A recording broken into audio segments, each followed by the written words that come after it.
नमस्कार, स्वागत आहे तुमचं माझ्या एका नवीन रेसिपीमध्ये।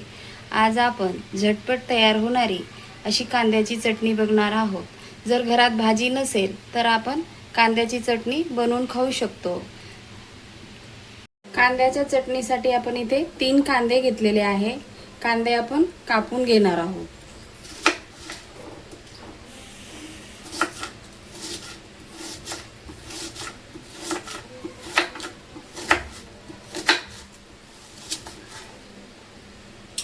असेच कांदे आपल्याला कापून घ्यायचे आहे। कांद्याला मिक्सर मधून वाटून घेऊया। कांद्याला आपण मिक्सर मधून जाडसर म्हणजे पल्स मोडवर वाटून घेणार आहोत। अशा प्रकारे आपल्याला जाडसरच कांदा वाटून घ्यायचा आहे। कांद्याची चटणी आपण भाजण्यासाठी गॅसवर पॅन ठेवलेला आहे आणि तेल टाकून घेऊया।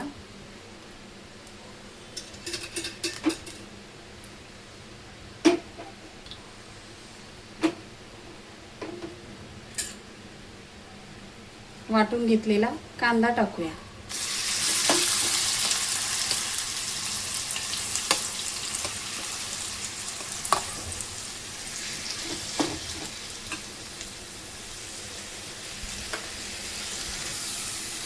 कांद्याला आपल्याला लालसर होईपर्यंत थोडं भाजून घ्यायचं आहे।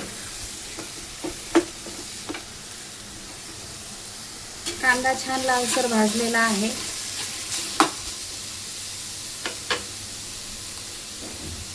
आपण आता याच्यामध्ये चवीनुसार मीठ टाकून घेऊया।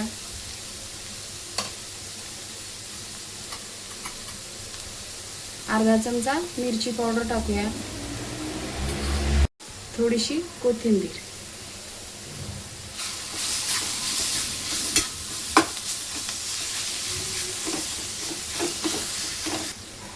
मिरची पावडर आणि मीठ छान मिक्स केलेलं आहे। आता आपण गॅस बंद करून घेऊया।